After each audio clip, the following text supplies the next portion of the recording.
Hi കൂട്ടുകാരെ, എൻ്റെ പേര് കാർത്തിക്. ഇന്നലെ പറഞ്ഞ കഥയുടെ ബാക്കിയാണ് ഈ വീഡിയോയിൽ പറയുന്നത്.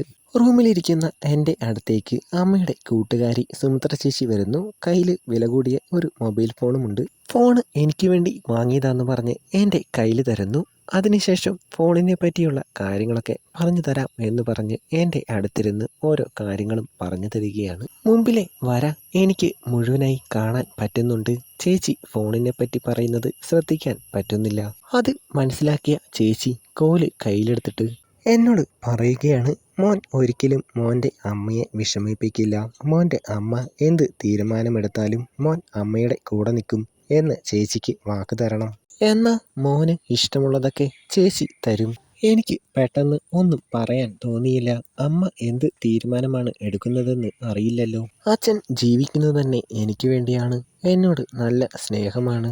അതെല്ലാം മറന്ന് ഞാൻ എങ്ങനെ അമ്മയുടെ കൂടെ നിൽക്കും? പക്ഷെ എല്ലാം മറന്ന് ഞാൻ അമ്മയുടെ കൂടെ നിന്നാൽ ഇതുവരെ അറിയാത്തതും കിട്ടാത്തതുമായ പല കാര്യങ്ങളും സുമിത്ര ചേച്ചി തരും. ഇങ്ങനെയുള്ള കുറെ ചിന്തകൾ എൻ്റെ മനസ്സിലൂടെ പോയി. അപ്പോഴാണ് അമ്മ സുമിത്ര ചേച്ചിയെ വിളിക്കുന്ന കേട്ടത്. മോൻ നല്ലതുപോലെ ആലോചിക്കൂ, എന്നിട്ട് ചേച്ചി നാളെ വരുമ്പോൾ എന്നോട് പറഞ്ഞാൽ മതി. അങ്ങനെ പറഞ്ഞ് ചേച്ചി ഡോർ തുറന്ന് പുറത്തേക്ക് പോയി. ഞാൻ റൂമിലിരുന്ന് കുറെ ആലോചിച്ചു. എനിക്ക് ആരുടെ കൂടെ നിൽക്കണം, അങ്ങനെ ഒരു തീരുമാനമെടുക്കാൻ പറ്റുന്നില്ല. അന്ന് രാത്രി ഭക്ഷണമെല്ലാം കഴിച്ച് ഞങ്ങൾ ഉറങ്ങാൻ കിടന്നു. അമ്മ താഴത്തെ റൂമിലും ഞാൻ മുകളിലുള്ള എൻ്റെ റൂമിലുമാണ്. എൻ്റെ റൂമിനോട് തൊട്ടടുത്ത റൂമാണ് അച്ഛൻ്റേത്. മിക്ക ദിവസങ്ങളിലും ഞാൻ അച്ഛനെ കാണാറില്ല. അച്ഛൻ വരുമ്പോൾ ഒരു 11-11:30 ആവും. ഇന്ന് എന്തായാലും അച്ഛനെ കണ്ട് സംസാരിച്ചിട്ടേ ഉറങ്ങുന്നുള്ളൂ എന്ന് ഞാൻ തീരുമാനിച്ചു. അച്ഛൻ്റെ റൂമിൻ്റെ ഡോറ് തുറക്കുന്ന സൗണ്ട് കേട്ടു.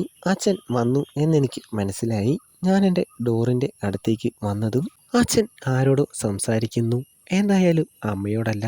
അവർ തമ്മിൽ മിണ്ടിയിട്ടിപ്പോൾ കുറേ നാളുകളായി. ഞാൻ എൻ്റെ റൂമിൻ്റെ ഡോറ് ചെറുതായി തുറന്നു. അതിലൂടെ അച്ഛനെ കണ്ടു. തലചിരിച്ച് ചിരിച്ച് ആരോടോ സംസാരിക്കുന്നുണ്ട്. ഞാൻ അവിടേക്ക് നോക്കി. അപ്പോഴതാ അവിടെ ഒരു ചേച്ചിയുണ്ട്. അച്ഛൻ എന്നെ കണ്ടില്ല.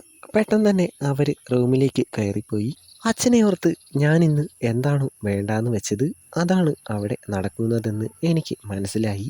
അമ്മയാണ് ശരിയെന്ന് എനിക്ക് തോന്നാൻ തുടങ്ങി. അമ്മ ഇതെല്ലാം നേരത്തെ അറിഞ്ഞിട്ടുണ്ടാവും. ഓരോന്ന് ആലോചിച്ച് കിടന്ന് ഞാൻ ഉറങ്ങിപ്പോയി. പിന്നെ കണ്ണു തുറക്കുന്നത് പിറ്റേ ദിവസം രാവിലെയാണ്. ഞാൻ റൂമിന് പുറത്തിറങ്ങി. അച്ഛൻ്റെ റൂമിൽ നിന്ന് അനക്കമൊന്നുമില്ല. രാവിലെ നേരത്തെ പോയിട്ടുണ്ടാവും. ഞാൻ നേരെ അടുക്കളയിലേക്ക് ചെന്ന് അമ്മയോട് നല്ലതുപോലെ സ്നേഹത്തിൽ കുറേ നേരം സംസാരിച്ചു. വീട്ടിലെ പ്രശ്നങ്ങൾക്കെല്ലാം കാരണം അമ്മയാണ് എന്നാണ് ഞാൻ വിചാരിച്ചിരുന്നത്. എന്നാൽ ഇന്നലെ രാത്രിയാണ് എനിക്ക് എല്ലാം മനസ്സിലായത്. ഇത്രയും നാൾ ഞാൻ അമ്മയോട് ഒരു അകലം കാണിച്ചിരുന്നു. ഒരുപാടൊന്നും സംസാരിക്കാറില്ല. ഇന്നത്തെ എൻ്റെ സംസാരം കണ്ട് അമ്മയ്ക്ക് വലിയ സന്തോഷമായി. അടുക്കളയിൽ നിന്ന് പോരാൻ നേരത്ത് ഞാൻ അമ്മയോട് പറഞ്ഞു, സുമിത്ര ചേച്ചിയോട് ഇന്നിങ്ങോട്ട് വരാൻ പറയണേ, എനിക്ക് ചേച്ചിയോട് ഒരു കാര്യം പറയാനുണ്ട്. സമയം ഒരു 10 മണി ആയിട്ടുണ്ടാവും. ഞാനും അമ്മയും കൂടി ഹാളിൽ ഇരുന്ന് TV കാണുകയാണ്. അപ്പോഴേക്കും സുമിത്ര ചേച്ചി വന്നു. ഞങ്ങൾ 3 പേരും അവിടെ കുറച്ചു നേരം ഇരുന്നു.